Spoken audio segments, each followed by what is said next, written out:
Alright guys, TacticalRab back again today. Hope you're doing well and enjoying your day so far. After weeks of speculation, Scump has revealed that he is very close indeed to agreeing to return to competition in the Challenger side for the upcoming season. For weeks now, aBeZy and MettalZ have been trying to convince Scump to actually return and give this a go. Scump now says that as the game draws ever nearer, he is very likely to go through with this and feels really excited about the prospect. Seems like the negatives aren't weighing as on Scump's mind as much as they previously were, and there would be a fascinating Challenger team to go through with if this actually happens. Very much enjoyed your thoughts in the comments below. Hit the like button if you enjoy. Subscribe if you're new as always. I'd greatly appreciate it. Firstly, big news that we may have an update on this by the time the video goes live. We'll see. DreamHack Atlanta. The rumor was that was going to be COD's Major 1. Last year, let's not forget, Major 1 in Raleigh coincided with the COD Mobile World Championship. Now, the COD Mobile World Championship is happening at DreamHack Atlanta. They confirmed it. ESL confirmed it. And look, I'm sure ESL are going to do a pretty good job with this as it progresses. And yeah, $1 million prize pool for the COD Mobile World Finals in Atlanta at the DreamHack event. Pretty cool stuff. Now, as I say, last year, they did Major 1 at the same time. Does that mean we're going to have that again? Maybe not. Maybe yes. I don't know. Intrigued your thoughts in the comments below.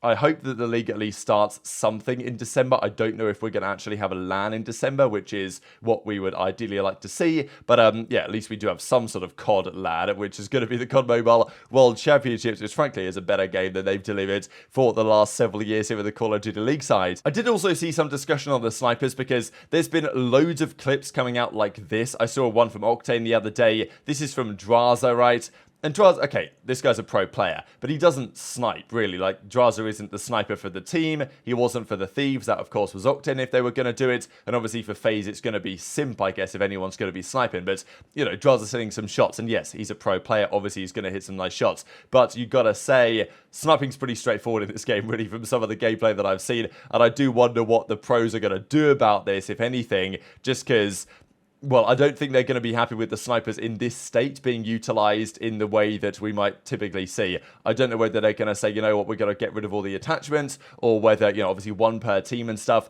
We really want to see snipers be used, but if smokes aren't viable the way that some of the lines of sight work, I think there's some concerns that the pros might really go all out to GA the snipers this year, but I guess that will time will only tell on that one. Now, this is Nadeshot here. So yesterday they did a challenge, and I've seen like pro golfers attempt this before.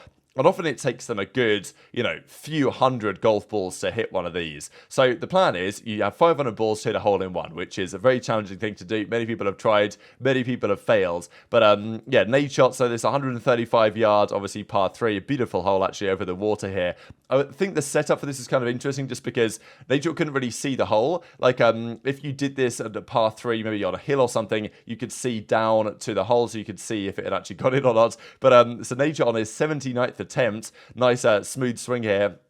Pretty much straight in the cup, to be honest. And he didn't know initially that it had got it. I guess he should be able to see it from it, but I guess he just couldn't quite tell. And initially they were, you know, he was told, and it was kind of anticlimactic, right? Because they just stands around, and someone was joking behind him saying, oh, I think that went in. But it turns out the guy wasn't joking, and actually it did. And, you know, then, of course, you know, they celebrate as a result. So, yeah, it was really cool stuff, actually, and fair play. Entertaining stream, to say the least. And nicely done here from Nadeshot, completing the side quests in the off-season. But when the new season begins, Nadeshot is keen potentially to return again to some sort of competition that might be alongside this man OpTic methods. I just saw this yesterday, right, that methods comes back to this tweet from August 4th, 2022. This is, if you guys don't remember, during the Vanguard World Championship when there were some server issues, and here's the crowd in the background in LA, and then you've got the Thieves and you've got Boston, and not having a good time. Well, okay, having a good time, but frustrated with the delay behind the scenes.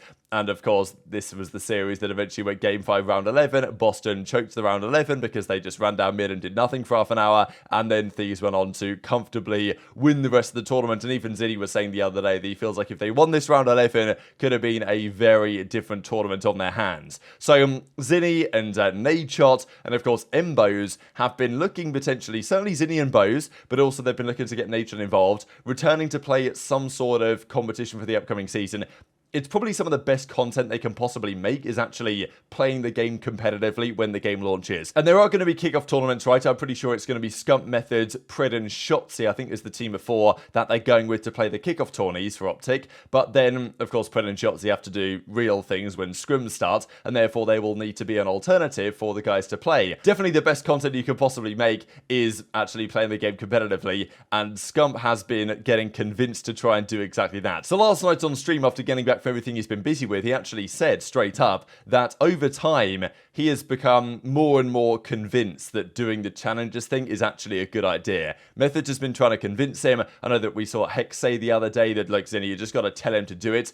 And those guys are admitting, like, look, Scump probably won't do it just because he wants to maintain his legacy and, you know, fans are going to roast him if they lose to some Challengers kids. But at the end of the day, no one really thinks like that. And no one's really going to look at his COD Gamepedia and scoff at the fact, even though we'll have a look at that in a second regardless. But Scump says, yeah, as time has progressed here, he's very keen on doing this. Feels like it makes the most sense for all parties. Probably will be a lot of fun. And the way he mentions methods here, they're like, oh, Zinni will be along for the ride as well, I thought was kind of funny because it seems to me that, you know, Scump, if he's going to play, he's not going to take it easy, you know, like he's going to be on the grind, he's going to be committed, and he's going to be taking it serious. He doesn't want to lose down there, right? He's obviously, you know, a competitive animal. So this is what he has to say. Challengers next COD. Yeah, we've been talking about it. I'm like getting more and more down the closer we get to the game. I'm getting more and more down. Not worth, but would love to see you compete. Okay, but let me run a scenario by you guys, okay? Let me run this by you. This is our potential team. Me, Nadeshot, aBeZy, and Zinni, right? Scrimming, not every day, but like scrimming on stream as like jokes, but semi taking it seriously. And then playing like the cups and shit. But obviously we can't do like the major tournaments on LAN and stuff because we're doing watch party. But like not taking it serious and just having fun with it, I think that'd be hilarious. Because I'm gonna start roasting Matt. Matt's gonna start roasting aBeZy. Zinni's just gonna be there. Like, I think it'd be hilarious. We'd be America's favorite challengers team. Because we wouldn't take it serious at all. I mean, we would take it a little bit serious, you know, but like overall, like none of us give if we win in challengers, you know. But it would be content for sure. Scump always takes it serious. Listen, that's the problem with me. That's the problem with me. Is that I don't know really, like I don't know how to just have fun with things sometimes. Sometimes I just like get a little bit too into it.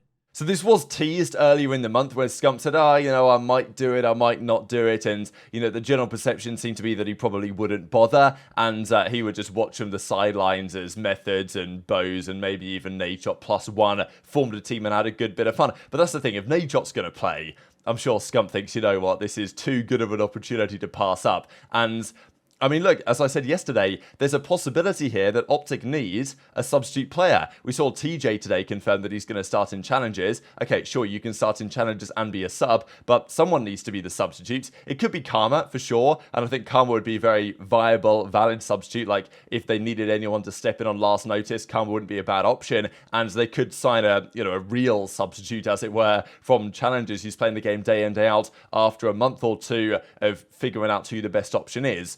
But obviously, Scump's another option, right? And we saw that last season that it's not bad options on the bench over there at OpTic if you've got Scump and Karma lying around as potential targets. So do you guys think Scump's actually going to follow through with this, right? He seems pretty convinced to do it, and I just feel like he likes this game. Clearly, he's enjoyed the game in the beta. He said, we looked at just yesterday, that the CTF game mode arriving back in, if it is, that's making him very excited about the possibility. He clearly enjoys the game, and he's basically said that he is kind of, not exactly regretting not competing for sure, but isn't too far away from that assessment. So, I think some sort of competition here for Scump will probably happen. Obviously, there's going to be kickoff tournaments that he'll play. Will he really play kickoff tournaments with the team we mentioned, with Scump, Pred, Shotzzy, and methods, and then decide, yeah, you know what, guys, I'm just going to step it out when you guys start playing challenges and stuff? Maybe not. And I think already you've got to realize that if you look on Scump's Gamepedia, look at everything, I mean, a lot of tournaments, such as the challenger stuff, if you filter by offline or if you filter by Premier Premier tournaments here, which is what I usually do,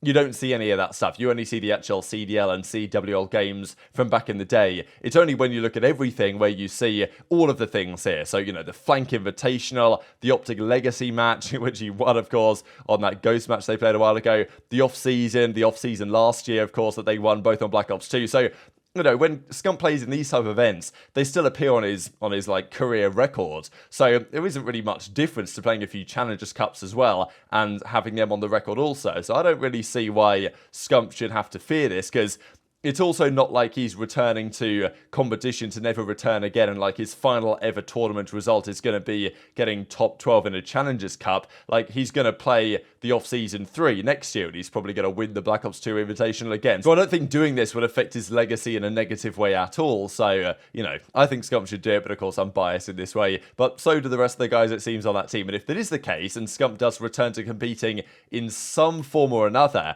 then we would have maybe another world champion that is kind of considered to be an active player. At least if Scump ends up being their substitute, then I guess he would be an active player. So this is kind of interesting from Brian's stats. If Clay and Attach get confirmed, which they probably will, this will be the most active world champs to begin a season in CDL history. So what he means is, out of all the players in the league, how many of them have been a world champion before? So even in MW19, there were only 16 players of the 60, because it was 5v5, that were world champions. The last few years, there's been 16 going into Cold War, 13 only into Vanguard after, you know, some of the retirements we saw there. Modern Warfare 2, there were 15, but this year there's probably going to be 17. So, yeah, if we look at the stats here, Modern Warfare 3 with Clay and Attach, there'll be Clay, Attach, / Simp, aBeZy, RCs, of course, then Shotzzy, Illyhook, Cellium, Drazah, Envoy, Kenny, Priestahh, Skyz, of course, yeah, Kismet and HyDra as well, the entire Subliners team, and we have, okay, we lost Octane, but apart from that, it's still on the upward trajectory, and you can see here all the ones, if we go back even to MW19,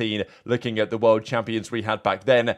Of course, there's some familiar names on this list, but many of these guys are now out of the league and no longer competing. So it's kind of an interesting stat, really, to think about, that you know, how many world champions, active world champions, there are on the kind of on the lineups. 35% of the players in the league will be world championship winners, which is, yeah, the highest it's pretty much ever been, I would say. So yeah, we'll see if that goes anywhere going forwards. But you know, you might look at some of these players and think that, well, who knows what's going to happen next season? Clay, it could be his final year. Maybe the same story for others as well. But very much enjoyed to hear your thoughts on all this stuff in the comment section below. Hit the like button if you enjoyed. Subscribe if you're new. Take care, and I'll see you next time.